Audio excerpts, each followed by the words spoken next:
Olá, boa noite. Eu sou Gisele Félix e estamos começando a última live do Observatório da Saúde do Rio de Janeiro de 2020. Hoje, o assunto é Dezembro Laranja, a campanha nacional de prevenção ao câncer de pele. E é com muita honra que recebemos hoje o Dr. Davi Azulay. Ele é membro titular da Sociedade Brasileira de Dermatologia e chefe do Instituto de Dermatologia do Instituto Azulay, né? Do Hospital Geral da Santa Casa de Misericórdia do Rio de Janeiro, também é professor da PUC, da UFRJ e da Souza Marques, né? Doutor Davi, um prazer enorme ter você hoje aqui com a gente.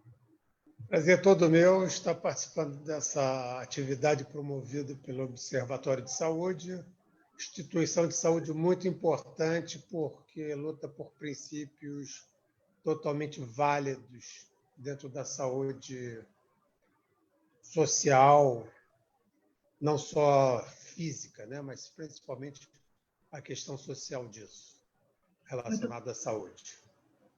Muito obrigada, doutor Davi. Bom, se vocês que estão nos ouvindo, estão nos assistindo, tiverem alguma dúvida sobre câncer de pele, sobre exposição ao sol, sobre manchas relacionadas a isso, podem escrever nos comentários que o doutor Davi vai responder, ok? Nós já temos algumas perguntas de pessoas que já deixaram aqui para a gente direcioná-las ao doutor Azulay. Bom, doutor Davi, as pessoas aqui no Brasil, de forma geral, né, os brasileiros, eles pegam muito sol sem nenhuma proteção, com proteção, média proteção. O que o senhor percebe?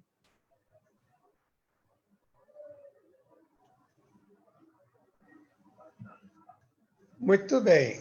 Bom, então a gente está já em dezembro, mês laranja, mês que a Sociedade Brasileira de Dermatologia promove a campanha de prevenção do câncer de pele.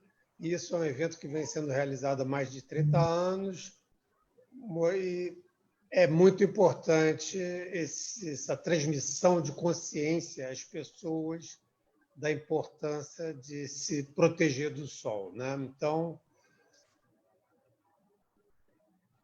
as pessoas têm que entender, primeiro, isso é fundamental. O uso do protetor solar é importante? É, mas mais importante do que usar o fotoprotetor é evitar o sol.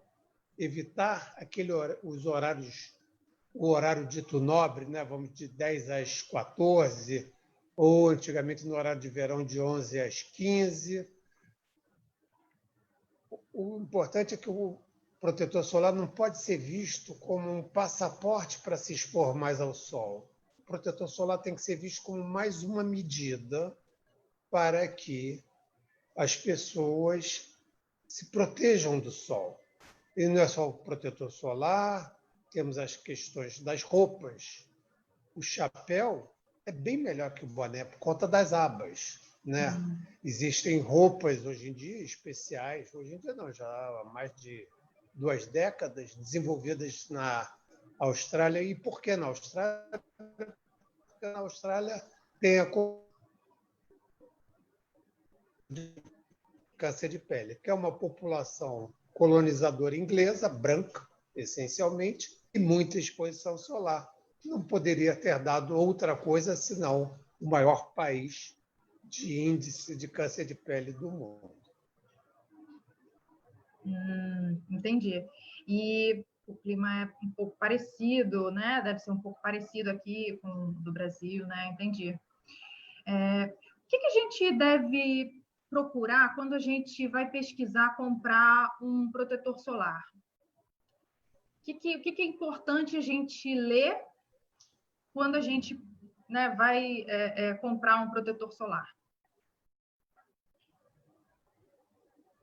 Muito bem. Então, no Brasil, a situação não é tão grave quanto na Austrália, porque é uma população miscigenada, né? E essa miscigenação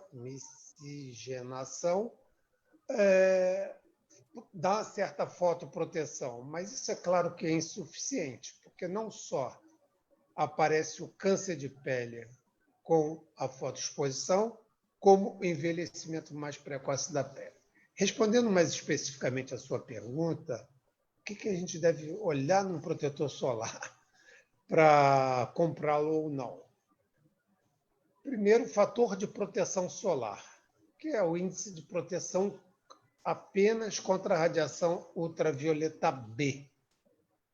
E se eu for recomendar para as pessoas, que seja acima de 30, 45, não muito mais que isso, porque a fotoproteção não é linear, não é que o fator de proteção 45 é 50% mais potente que o 30.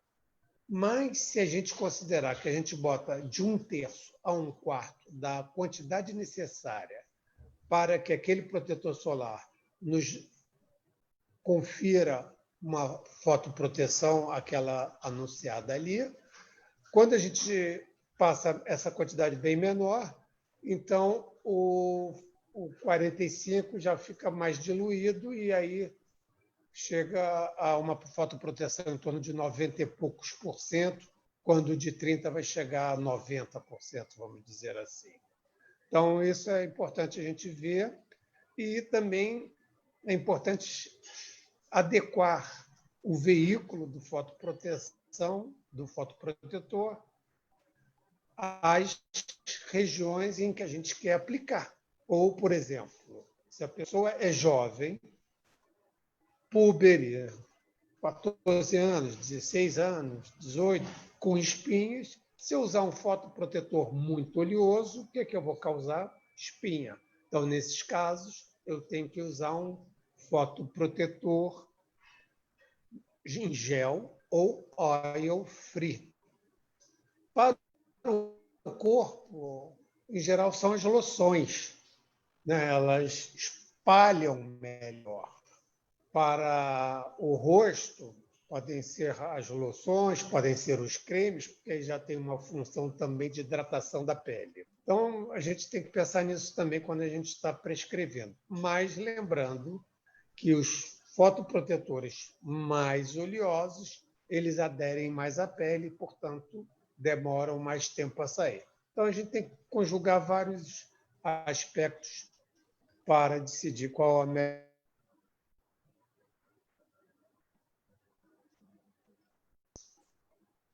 Perfeito. Então, um dermatologista pode auxiliar, né? Eu devo buscar um dermatologista para me ajudar nessa escolha e depois seguir as orientações e, de forma geral, aí agradeço, deu essa orientação sobre os tipos de filtro solar, né? Isso é bastante importante. Eu fico na dúvida também. Quando tá sol, eu sei que eu tenho que aplicar o filtro solar, né? Mas quando está nublado, eu devo aplicar também o filtro solar?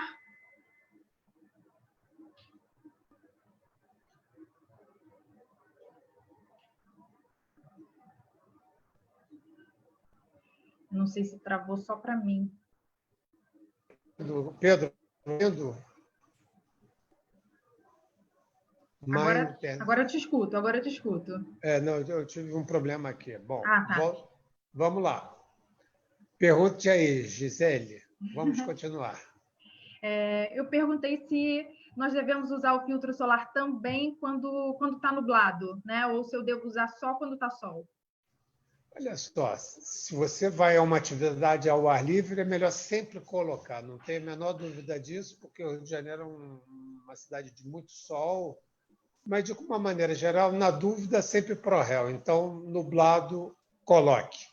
Mas não deixe de usar o chapéu, não deixe de evitar aquele horário de 10 a meio-dia, procure ficar à sombra se tiver, embaixo da barraca. E lembrando que ficar embaixo da barraca sem fotoproteção é uma fria, porque a radiação solar reflete na areia e queima igual, ok? Então, cuidado com isso também. E não esqueçam de aplicar o protetor solar nos pés, principalmente quando a pessoa sai de barco para passear, porque senão depois no final do dia o pé está inchado e quente de tanto sol que tomou, tá? É verdade. A tela do computador, a gente hoje em dia está muito de frente para a tela, né? E as pessoas estão mais em casa também, né? Não têm saído muito nesse momento de pandemia, estão trabalhando em casa, então a gente vê aí um excesso de tela em função, né, também da pandemia. É necessário aplicar o filtro solar por conta do uso de tela? Não, para situações normais de vida, não. Não há nenhuma necessidade. Porém, se a pessoa tem uma doença chamada melasma, são manchas escuras, em geral, no rosto, então qualquer radiação, por menor que seja, causa uma grande pigmentação e há um retrocesso no tratamento, é recomendável também o uso de fotoprotetor solar nessa situação. Uhum. Entendi, excelente. Então, você falou aí, né, alguns casos específicos, né, as pessoas precisam ficar mais atentas. E quem não tem histórico, né, quem de repente começou a observar algum sinal e sintoma diferente, que possa ficar mais atento, né, que possa ficar mais, não vou dizer preocupado. Quais são os sinais e sintomas na pele, né, que as pessoas devem estar mais atentas e então procurar um médico? Muito bem, a pergunta é boa, e então são duas situações. A primeira dela é aquela lesão que sempre teve ali, clarinha, e que, de repente, começa a sangrar o menor traumatismo, que não cicatriza, que nunca causou nenhum sintoma e, de repente, começou a causar uma coceirinha. Então, isso são indicativos para a possibilidade de uma transformação maligna e, nesse caso, devem procurar o dermatologista. Assim como tem uma pinta escura. Diante de toda pinta escura, a gente deve aplicar a regra do ABCDE, que é A de assimetria. A pinta é simétrica ou assimétrica? B de bordas. Bordas regulares ou irregulares. C, cor. Cor única ou uma variação do negro, marrom, róseo. D, diâmetro menor que 6 milímetros ou maior que 6 milímetros. E antigamente era espessura, mas mudou para evolução. Houve alguma mudança nos últimos tempos? Houve algum crescimento súbito? Houve alguma alteração? Então, quando tiver as características de assimetria, bordas irregulares, variação de cores, diâmetro maior de 6 milímetros, e houve alguma modificação, não precisa ter todas essas alterações, também é uma lesão que não pode ser negligenciada. Nesse caso aí das lesões negras, a gente está falando de melanoma. E quem fala de melanoma está falando do câncer mais agressivo de todos os cânceres que existem e, inclusive, é a principal causa de morte em dermatologia. Entendi. Então, essa era uma das perguntas também, né? Eu me lembro, né? Quando eu era criança, tem uma tia que ela ia passar o final de semana inteiro no sol, né? Chegava bem de manhã cedo e ficava até a noite e fazia pouquíssima proteção. Na verdade, ela fazia muita exposição, ela queria se bronzear, né? E ela ficava mesmo exposta. E ela dizia, ela não dava muita importância ao câncer de pele, que ela dizia, são só umas manchinhas na pele. Então, o câncer de pele ele pode levar à morte, né? Principalmente nessa modalidade, nesse tipo chamado melanoma, que corresponde a aproximadamente 7% de todos os cânceres de pele. O câncer de pele mais comum, que é o chamado carcinoma basocelular, em geral não causa nada além de uma destruição local e, se diagnosticado precocemente, é facilmente tratável e curável, né?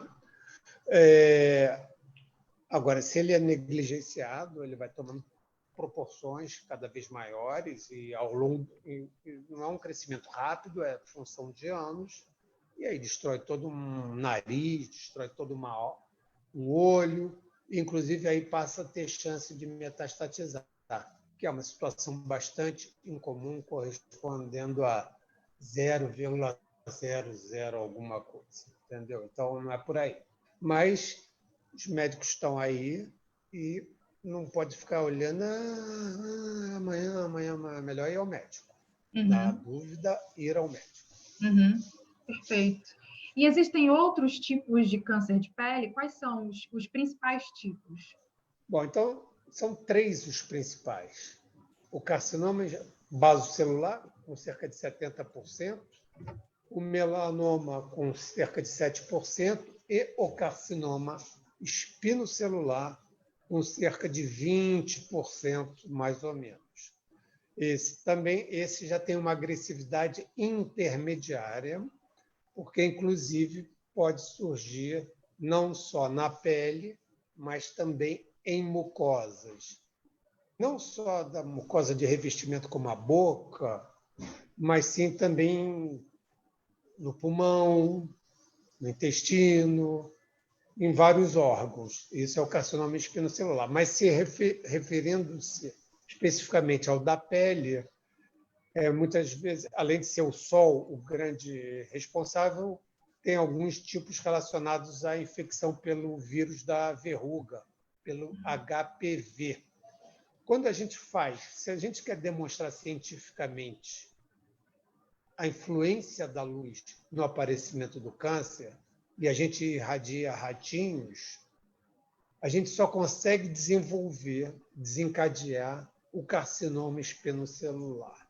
Não que o carcinoma basocelular e o melanoma não tenham uma relação direta com o sol. Sim, tem, mas do ponto de vista técnico, científico, é assim que é. Mas, na realidade, também esses 2 tipos de câncer sofrem influência da luz solar, da radiação ultravioleta, mais especificamente, que essa é a grande vilã, a radiação ultravioleta B, do tipo B. E a A também pode causar, mas a A está mais relacionada ao fotoenvelhecimento. Entendi. Então, mesmo as pessoas que não se expõem muito ao sol, elas podem desenvolver câncer de pele ou alguns tipos de câncer relacionados, né? Sim, porque não é o sol que é o grande fator determinante. Tem famílias, inclusive, isso muito aplicável ao melanoma, que existe uma mutação transmitida geneticamente, daí a questão do melanoma familiar, quer dizer, da família, genético. Então, isso é muito comum no melanoma, principalmente no melanoma. E, como são mutações inicialmente um determinado tipo de mutação, no tratamento moderno, embora o ideal não é o tratamento moderno, e sim a cirurgia que excisa e cura, no caso de melanoma metastático ou inoperável, os medicamentos, tem vários tipos de medicamentos modernos, e um deles é exatamente contra esse tipo de mutação. Então, vai gerando uma medicina mais direcionada e não tão como aquela quimioterapia de antigamente que afetava todos os tecidos e órgãos, agora vai direto no alvo. É o que se chama terapia-alvo. Entendi. E quais outros tratamentos são realizados? Olha só, aí depende do tipo de câncer, né? O ideal é cirurgia, excisão e sutura, diagnóstico precoce. O ideal não é excisão e sutura, o ideal é o diagnóstico precoce para ser uma solução cirúrgica, não necessariamente corte e costura, vamos dizer assim, excisão e sutura, porque podemos fazer algumas modalidades, principalmente quando é aplicado ao carcinoma basocelular ou espinocelular, em que você pode tratar como cauterização e curetagem, criocirurgia, através da congelação, uso de certas substâncias químicas também de aplicação tópica podem dar certo quando um tipo de câncer é inicial e sempre necessariamente com acompanhamento, não só para fazer aquele procedimento, em princípio curativo, mas não obrigatoriamente curativo, mas para ter um acompanhamento para ver se de fato foi curativo ou não. Então, é isso. As pessoas têm que ter consciência e aí a opção do tratamento vai variar em cada situação clínica, né? Uhum. Os efeitos colaterais que mais são vistos nesses tratamentos que o senhor falou, quais seriam? De medicamento? De tratamento de câncer de pele, no geral. Não, olha só. Então, vamos lá. Fazer uma ferida, não tem muita complicação, não. Ou quando é eletrocoagulação e curetagem, ou curetagem e eletrocoagulação, o que você vai promover, na verdade, é uma ferida. E aí, em 2 semanas, 3 no máximo, vai estar curado. Ou então vou aplicar uma substância química durante 1 mês, e aí vai fazer ferida, vai causar ardência,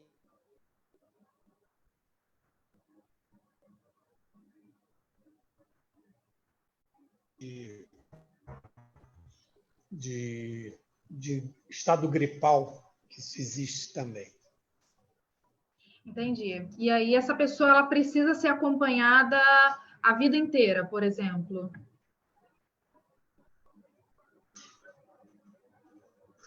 Não sei se conseguiu me ouvir. Deu uma cortada. Você está um pouco, está congelado para mim. E eu fiquei instável. Você repete, Gisele. Tá bom.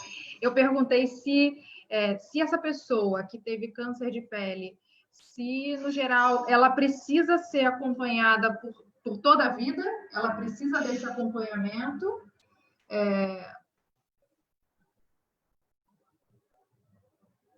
Conseguiu me ouvir? Dependendo do tipo de câncer, Ok. vai ter acompanhamento semestral, depois anual. Aí, no caso do melanoma, um acompanhamento mais próximo. Mas aí vai. E no melanoma, o acompanhamento tem que ser, com certeza, mais prolongado, porque metástases tardias, ou seja, 10 anos depois de ter se resolvido o tumor latente, e aí, por algum motivo, ela vem à superfície e a doença se manifesta. Entendi. Então, é importante manter o acompanhamento em determinados casos, né? Perfeito. Com certeza. Perfeito. Tem uma pergunta aqui, uma pergunta do Facebook, uma pessoa que ouviu falar em câncer de pele no couro cabeludo. Como que ela faz para identificar um caso assim?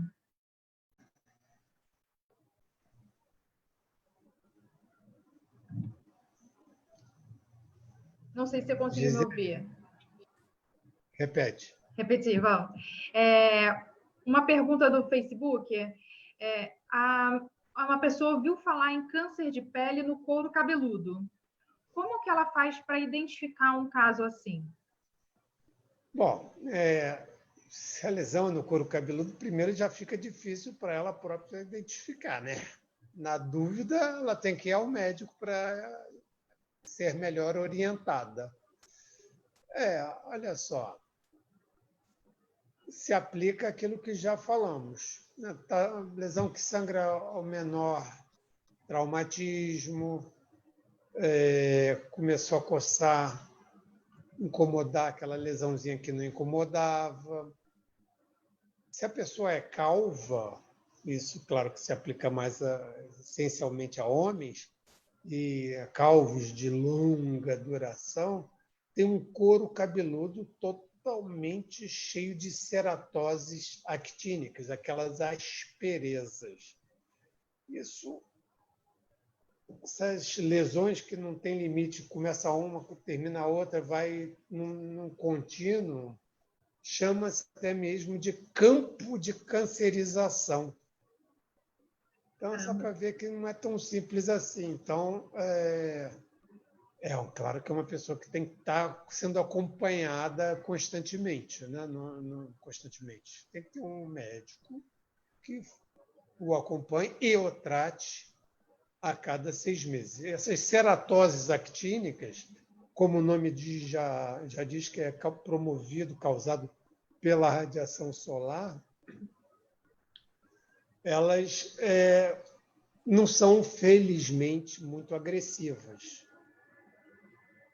O carcinoma espinocelular, que advém das ceratoses actínicas, não é muito agressivo. Ao contrário, por exemplo, de um carcinoma espinocelular, surge a partir de uma queimadura, de uma radiodermite, quer dizer, a pessoa fez uma radiação ionizante, tipo um tratamento de alguma neoplasia com radiação que passa pela pele, e aí leva à radiodermite. Então, aí o câncer é bem mais agressivo, requer, então, mais cuidado, mais atenção. Então, tem um pouco também qual a origem da neoplasia que desencadeou esse carcinoma espinocelular. Vamos dizer assim, o carcinoma espinocelular é aquele que surge numa pele previamente lesada, como a ceratose actínica, como a queimadura, como a infecção pelo HPV, como a úlcera crônica de perna e etc. Enquanto que o carcinoma basocelular, que é o mais frequente, cerca de 70% dos casos, surge em pele aparentemente sã. Entendi. Perfeito. Voltando a falar, então, sobre... Você falou de calvície, né? Quais são as recomendações extra para as pessoas que são calvas? Bom, usar boné ou chapéu direto. Não é esperar ficar com um couro cabeludo todo irregular, todo cheio de asperezas. É ter essa visão antecipada, mas isso é praticamente impossível, né? Mas o que eu recomendo a todo calvo que chega lá no consultório, por qualquer outro motivo, olha, pelo menos no fim de semana esteja sempre de boné, esteja sempre de chapéu. Se durante a semana não dá, por causa do trabalho, mas tudo isso é questionável e cultural, né? Então, eu recomendo o uso do chapéu direto, né? E se não puder usar boné ou chapéu durante a semana, também que seja usado o protetor solar com convicção, né? Passando com vontade e reaplicando na hora do almoço, antes de sair para almoçar. Perfeito. E qualquer tecido vai proteger? Eu estou perguntando isso porque no início da live, para quem chegou depois, nós comentamos, o doutor Davi falou sobre roupas com proteção solar, né? A gente não entrou nessa questão, mas algumas roupas, elas ainda custa caro, né? Esse tipo de proteção, né? Se a pessoa usar um boné que não tenha, né, não seja própria, né, que não seja um tecido próprio, comparado a outro, e da mesma forma, né, a pessoa que ela vai se expor ao sol, vai à praia, ela não tem uma roupa com proteção né? Mas ela pode colocar uma camisa por cima, isso protege, né? Quais são os meios que a gente tem para se proteger nesse sentido? Bom, a pergunta é muito boa pela objetividade, né? É o dia a dia das pessoas, né? Então, em relação ao boné, o boné já tem um tecido grosso, né? Em geral, vamos dizer, é um tecido mais grosso que uma roupa. Então, aquele tecido já protege um tanto e é bom. O ideal é o fotoprotetor, com que já venha também, além da barreira física, atuar com tecido que gere fotoproteção. Sim, claro. Mas eu estou muito satisfeito com o meu boné, sem fator de proteção nenhum, a não ser a própria presença física dele. Claro que roupas com trama mais fechada serão melhores do que roupas em trama larga, né? Roupas claras protegem menos do que roupas escuras. Então, tem essas variações todas. Mas é importante, é melhor estar com a camisa que não tenha fator de fotoproteção do que estar sem nenhuma camisa ao sol. Eu, inclusive, sempre estou de camisa quando eu estou na praia. E, além do fotoprotetor, eu fico de camisa. Camisa e boné, vocês podem me encontrar na praia. Não é muito comum, mas eu estou sempre assim. E, quando eu vou jogar bola, estou sempre de boné, não tenho a menor dúvida que acredito nisso. E tento dar o exemplo. É verdade. É verdade. Bom, tem uma pergunta aqui também sobre os idosos. Os nossos olhares voltaram para os idosos, né? Os nossos idosos queridos do coração. Tem algum cuidado diferente que deva ser tomado? Porque a pele do idoso ela é mais frágil, né? Estou dizendo, mas se eu estiver errada, me corrija. Às vezes ela parece um pouco mais desidratada, não sei. Que a gente precisa tomar de cuidado para prevenir, no caso de idosos, para prevenir o câncer de pele nos idosos? Então, a gente não falou até agora sobre a faixa etária. O câncer de pele, em geral, vai surgir a partir dos 50 anos. Claro que existe uma relação entre quantidade de exposição solar que a pessoa fez ao longo da vida e cor da pele. Quem tem uma pele mais clara, olhos claros, cabelos ruivos, sempre manifestará os efeitos nocivos da radiação solar muito mais precocemente, quer seja através do fotoenvelhecimento, quer seja através do aparecimento de lesões pré-cancerosas e quer seja com o aparecimento do câncer propriamente dito. Então, 60 anos, a pessoa é uma idade muito esperada até para alguém ter câncer de pele. Tá? Então, temos isso. Para o idoso, não há dúvida que não é só na pele que envelhece, né? O corpo todo, e a pele do idoso, caracteristicamente, é mais seca, tem menor elasticidade, o colágeno está menos sintetizado, diminui a síntese de colágeno, quero dizer.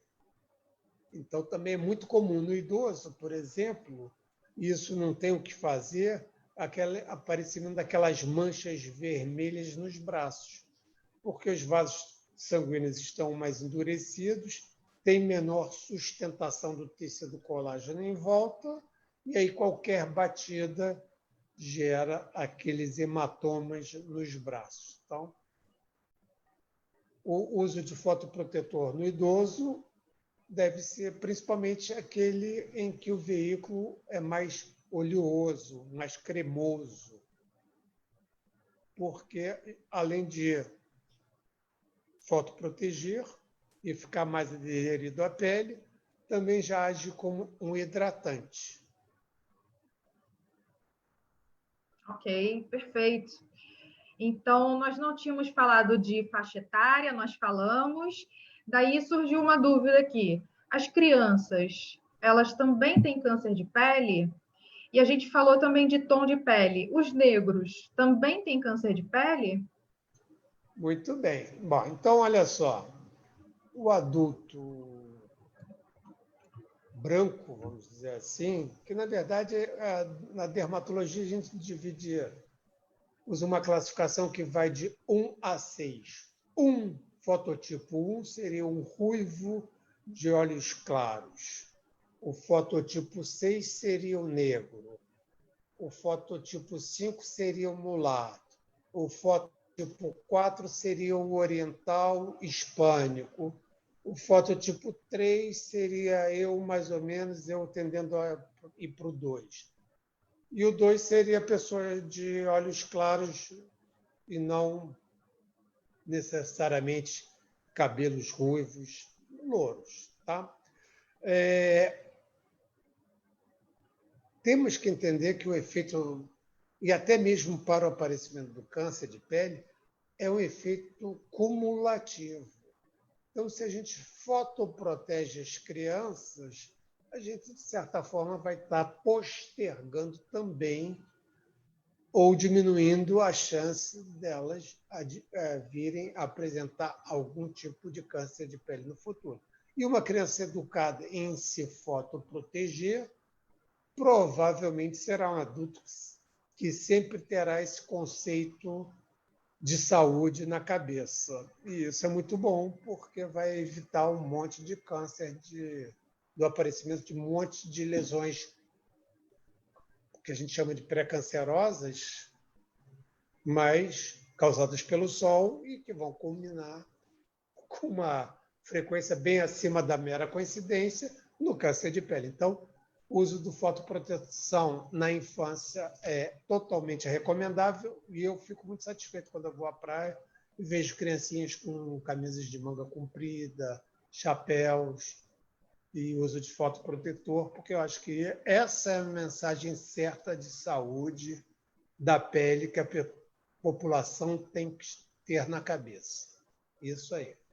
Quanto à raça negra, é raro o negro ter câncer de pele, a não ser que sejam situações de outros tipos de doença associado. Existem algumas entidades de pele não, doenças genéticas, como, por exemplo, albinismo, xeroderma pigmentosa, e o albinismo está na cara, né? Não tem pigmento, a pessoa é como se fosse um branco. Então, é raro na raça negra acontecer isso. Mas aí tem as peculiaridades da raça. Por exemplo, na África, as pessoas ficam muito descalços, aí tem muito aparecimento de carcinoma espinocelular em cima de tantas cicatrizes traumáticas, de queimadura e etc. Assim como o melanoma também é mais comum na região plantar de negros, na raça negra, que não é tão comum o melanoma. Quando ele aparece, tem essa localização mais preferencial. Então, são características que estão relacionadas a peculiaridades da raça. Entendi. Você falou sobre educar as crianças, né? Ao longo do ano a gente teve várias lives aqui sobre várias temáticas importantes de prevenção, né? E a conclusão é a mesma, né? O quanto antes a gente começar com medidas preventivas, o quanto antes as nossas medidas forem educativas, melhor o nosso resultado, né? É excelente essa lembrança aí para educar a criança nos hábitos, né? Muito, muito Não, importante. concordo plenamente. Isso não só em relação à pele, isso que eu já acabei de falar, aos adultos ou jovens fazerem exercícios físicos, muda completamente a saúde. Claro que beber um pouco é bom de vez em quando, muito ok, mas não pode beber todo dia, senão vai levar a cirrose, vai levar ao alcoolismo, que é uma doença, leva a uma doença psiquiátrica associada, ou então já é causa. e assim vai, né? Então, uma vida saudável envolve muitas coisas juntas, né? Mas, inclusive, o estímulo à sociedade, da sociedade às práticas saudáveis. E tabagismo, nem pensar, né? Ainda bem que no Brasil as coisas andam muito na onda, né?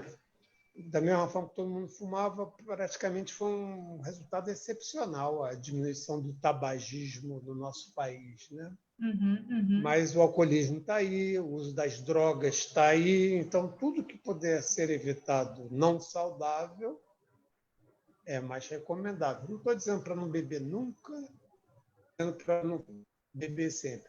E aí, se você bebe pouco, só de vez em quando, e faz muita ginástica, está tudo ótimo, uma alimentação saudável, combater a obesidade, que é outra doença terrível.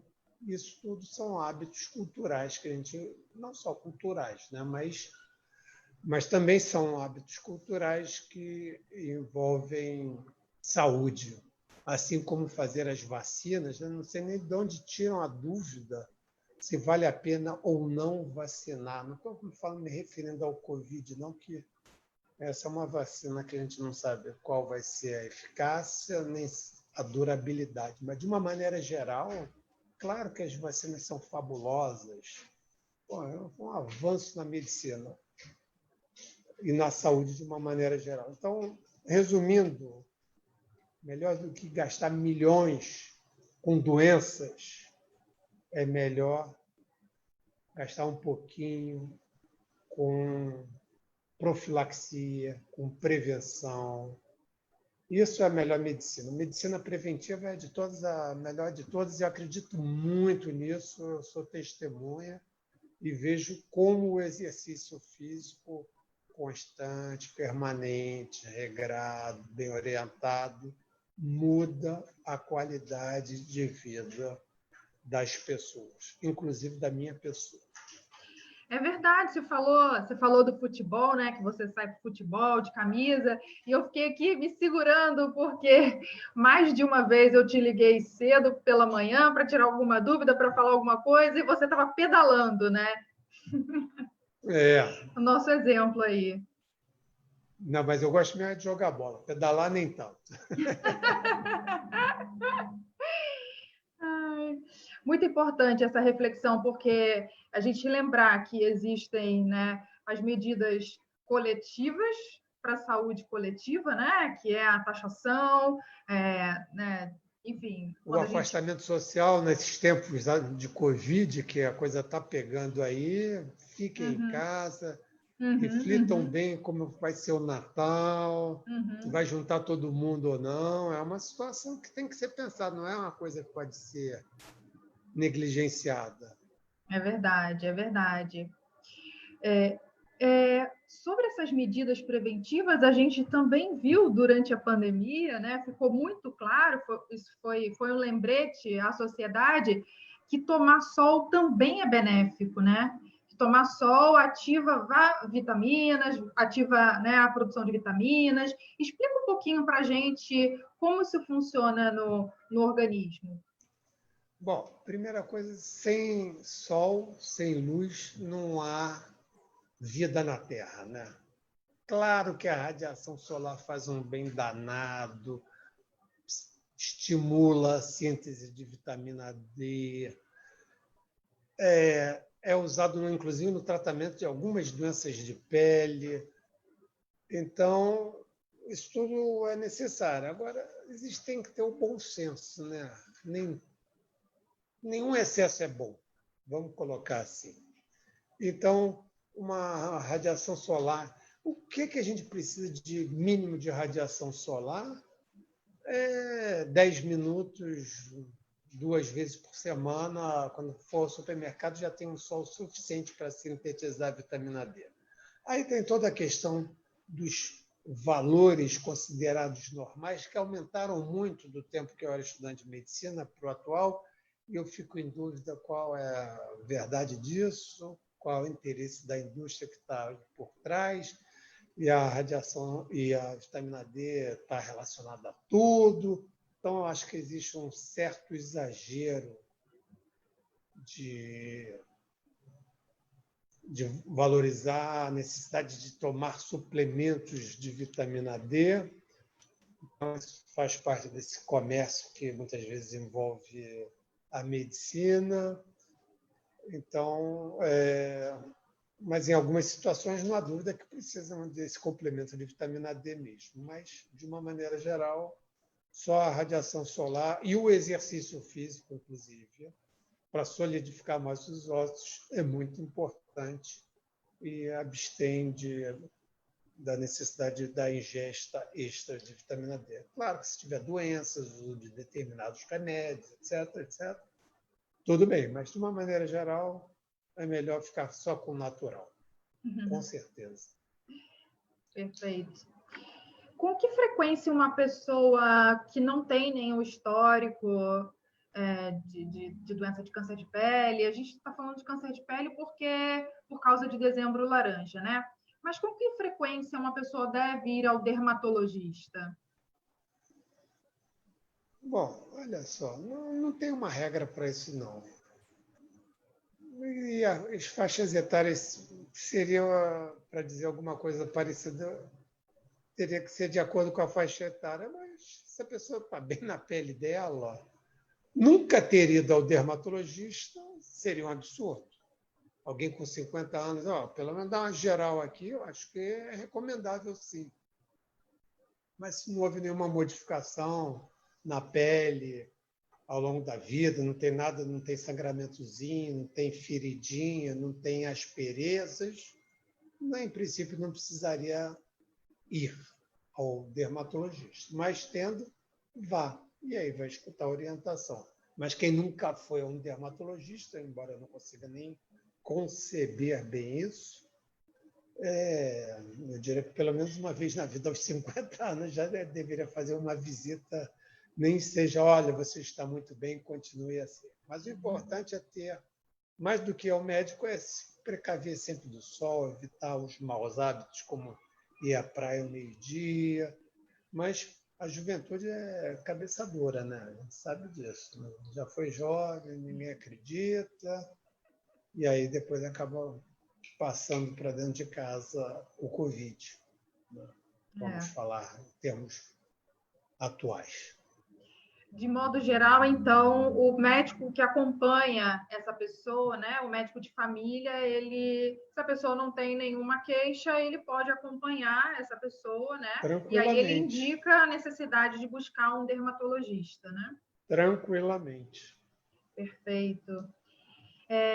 E água? Vamos falar um pouquinho de água, então, já que a gente falou no geral aí de hábitos saudáveis, o que a água faz com a nossa pele? Explica essa relação para a gente. A gente é água, a gente, né?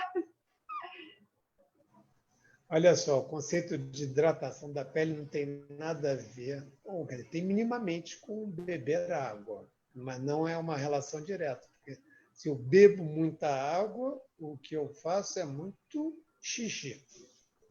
Então, quando eu quero hidratar a pele, eu aplico substâncias oleosas.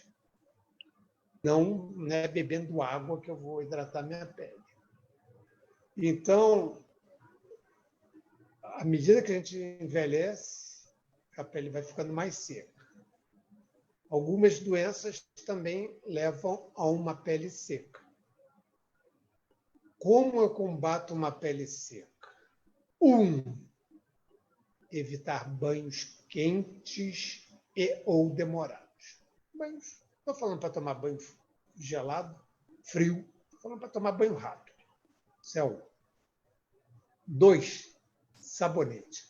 Usar sabonetes oleosos, à base de glicerina. Usar conforme orientado. Qual a orientação? Axilas e região genital e perineal. É isso. Não tem que ficar passando na pele, sabonete. Tá bom, a pessoa se sujou, caiu na lama, aí tá bom, passa sabonete. Caso contrário, só nessas regiões. Aí, essa é o segundo item da minha receita. usar sabonete conforme orientado, e eu falo essas coisas. Isso, em geral, não é suficiente, principalmente para os mais idosos. E as pernas é o local de pele mais seca. E aí, então, a gente precisa usar cremes hidratantes. E a coisa que mais tem é creme hidratante. Uns são mais poderosos, ou mais melentos que outros. Aí vai um pouco do gosto de cada um e da necessidade. Você pode aplicar uma vez por dia, você pode aplicar 2 vezes por dia no corpo inteiro, 2 vezes por dia nas pernas, 1 vez por dia no corpo inteiro. Então, tem uma variabilidade muito grande, é individualizar. Mas uma coisa é certa, pele seca faz coçar. E a gente tem que combater a pele seca, porque tem pessoas que vêm para consulta porque a pele está seca e coçando, e isso se aplica principalmente em membros inferiores de idosos. Fora algumas doenças, como dermatite atópica, em que a pele é essencialmente seca. Então, para essas pessoas, o mais importante de tudo, se eu tivesse apenas uma medida para tomar, seria lubrificar muito a pele dessas pessoas, desses pacientes. Entendi. E a gente consegue repor essa hidratação que a gente perde, por exemplo, a gente está falando aí de pacientes que normalmente já têm uma pele mais seca, né? Mas já está entrando no verão, né? As pessoas vão se expor ao sol, né? Agora, depois dessa live, de maneira consciente, né? Não vão se expor nos momentos... É o que esperamos, nos momentos que não são recomendados, mas existe alguma recomendação, então? Voltei da minha exposição ao sol, devo passar uma hidratação extra? Devo passar um creme, um hidratante? Olha só, depende, né? Se a pessoa foi uma exposição solar decente, moderada, sensata, pode aplicar ou não, aí depende do gosto de cada um, né? Tem uma variação muito grande. Agora, se a pessoa vai à praia, se estorrica e vai descamar, etc., claro que tem que usar um hidratante, né? Mas isso é de gosto de cada um. Mas uma pele seca nunca é boa, a sensação que gera não é saudável, não é agradável, e aí a pessoa acaba começando a querer arrancar aquela pelezinha, e de repente já fica compulsivo e acaba gerando até, às vezes, uma infecção secundária. Então, todo cuidado é pouco nesses maus hábitos, vamos dizer assim. É verdade, tem que ter cuidado mesmo, né? Eu tenho mais uma pergunta aqui e eu vou avisar os nossos ouvintes, as pessoas que estão aí do outro lado, que a gente está caminhando para os minutos finais. Quem ainda tiver uma pergunta, aproveita esse momento. Doutora Zulay ainda está aqui. Doutor Davi, a gente comentou sobre crianças, né? Tem uma pergunta aqui sobre aquele filtro solar que é em spray, porque pode ser, né, o caso. Eu já vi aplicarem os filtros solares em spray pelo fato de, né, a criança quer sair correndo, ela não quer esperar uma aplicação, né? Enfim, passar o hidratante. Faz o mesmo efeito, né? Recomenda. O que recomenda? Tem alguma medida extra quando o filtro é em spray? Não, olha só, eu não gosto desses protetores solares em spray, porque primeiro eu acho que se perde muito para o meio ambiente, então gera poluição. E aí, possivelmente, inalação também. Eu acho que tem que usar creme, loção, é fácil de espalhar numa criança, só passar assim com vontade, e a criança tem que ajudar também, né?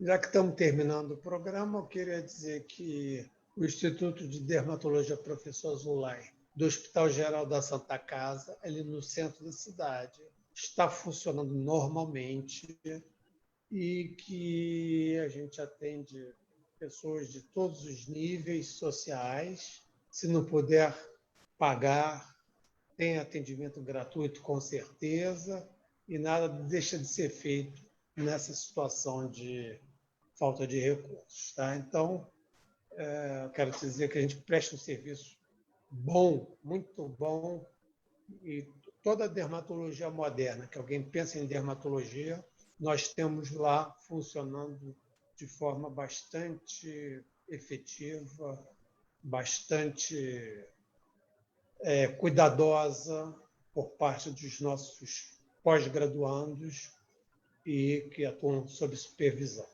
É isso que eu gostaria de mandar como mensagem final, e que o nosso serviço é um serviço credenciado pela Sociedade Brasileira de Dermatologia, que está no mês de dezembro, e que tradicionalmente é nesse mês que a gente faz o dezembro laranja, atualmente o dezembro laranja, por conta de querer aumentar a conscientização de todos da importância da prevenção, e a prevenção do câncer de pele começa principalmente a partir do evitar a exposição solar. Gostaria de parabenizar o Dr. Londres e o Dr. Márcio Meirelles, que são os responsáveis pelo Observatório de Saúde. Ao Dr. Londres, hoje é o aniversário dele, um forte abraço. Admiro muito o trabalho humanístico dele também. E é isso. Muito bom. Muito obrigada, doutor Davi. Realmente, o trabalho lá na Santa Casa é um trabalho de excelência que é feito pelo Instituto de Dermatologia. Eu já estive lá. Realmente saber, né, informar as pessoas que está de portas abertas, né, para atendimento popular, para atendimento do SUS, e que se a pessoa não tiver condições também, não é por isso que ela vai deixar de ser atendida. Poxa, realmente uma grande... É um grande presente, né, para as pessoas que moram aqui no Rio de Janeiro, e também sei que muitas pessoas que não moram no Rio de Janeiro fazem essa viagem para serem atendidas lá, né, e vocês recebem com todo carinho, toda dedicação. Parabéns.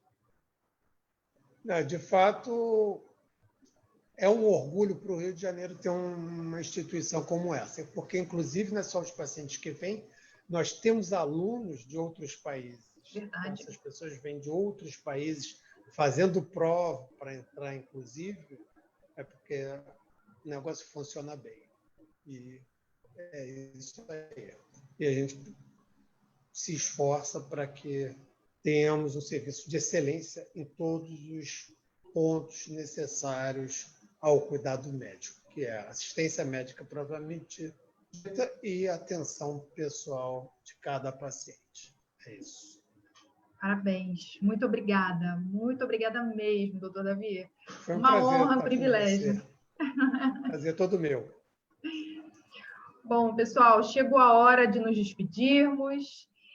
Nós estamos encerrando a última live do Observatório da Saúde do Rio de Janeiro desse ano, e nós esperamos que você tenha esclarecido todas as suas dúvidas. Se não tiver, se ficou com alguma dúvida, se não quis perguntar na hora, as dúvidas que chegarem depois a gente vai encaminhar para o doutor Davi responder, né? E com certeza ele vai responder com todo carinho, né? Pode contar. Esse foi um ano de muitas transformações, né? E em nome do Observatório da Saúde, nós desejamos um 2021 de muita saúde a todos. Nós retornaremos em janeiro. Até lá, boa noite.